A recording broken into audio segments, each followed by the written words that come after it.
else, guys. Keep it going, right? Appreciate live comedy. We love it.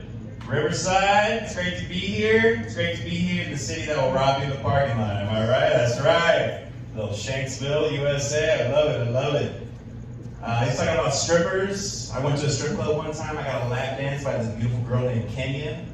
Yeah, she was black. She was black as shit. And I got so drunk. That I forgot her first name, so I started calling her Third World. Yeah.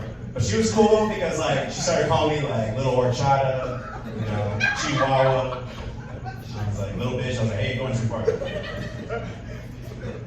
You ever guys really realize that it's 2021 and aliens exist? Isn't that some shit? And like we're completely overlooking the fact that they exist. Like they legit exist. The government is like, yes, they do exist.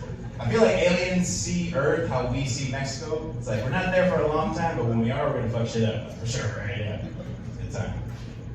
Yeah, I always feel like aliens when they abduct people, they always abduct the people that we don't like in the first place. You know what I'm saying? It's always like Gloria with her 10 cats, and you're like, comes running into town. They took me. And it's like, sure they did, Gloria. I'm sure they did. Yeah, I'm sure they did. Wacko. I just found out that there's a subdivision of American Sign Language called Black American Sign Language. Yeah.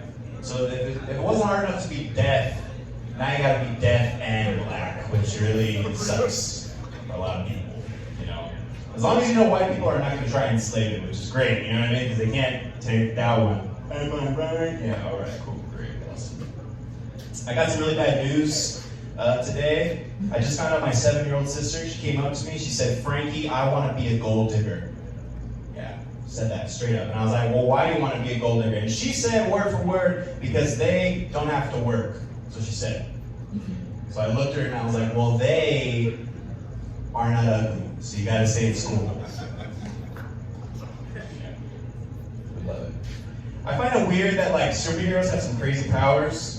You know, like Iron Man, you know, he's got that thing in his chest, you know.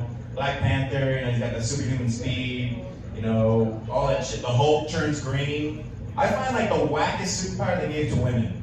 Like, for instance, like Wonder Woman, they gave her the lasso of truth. That's a woman superpower for sure. Like, oh my God, tell me I'm pretty. Oh my God. Tell me now. Where were you? I think if like we had an equivalent to like the lasso of truth for guys, it'd be like the koozie of confusion. You know what I mean? Like, then you put your beer in, you know, like, it's like, we're really good at miscommunication. Yeah, we love it, yeah. I just found out there's this thing called, you ever hear like when people shoot up places, they're like, oh, they killed themselves and they left like a suicide note. It's called a manifesto. You know what I mean? It's always like a KKK guy. It's like, oh, he wrote a manifesto. For the longest time, I thought it was like a symphony of music. I was like, damn, this guy is musically inclined, you know? Manifesto kind of sounds like a piece of furniture, too. Like, oh, yeah, put it on the manifesto over there. Yeah, yeah, put the ottoman, too. Yeah, I'm almost 30 years old. I'm 29. It's kind of weird because, like, I know I'm getting older because I walked into IKEA the other day and I was like, oh, man, that shit looks good. Shit, that's gonna look really good in the living room I don't have. That's so great. Yeah, it's so wild. Yeah. Let's see. I feel like history is lying to us. A lot of stuff is like not necessarily true. You know what I mean? Like the Diary of Anne Frank. You know what I mean? Like, you know, she was like, you know, secretly up in the, you know, attic and stuff like that. I have a feeling like in 50 years it's gonna come out that like she was probably the loudest one in the room. She's probably like, oh my God. Like, where's the other books of those other people? They're probably writing their books. They're like, oh my God, this bitch won't shut up. She's writing too damn loud. All right, guys, let me give some more time to room. Thank you guys so much. My name is Frankie.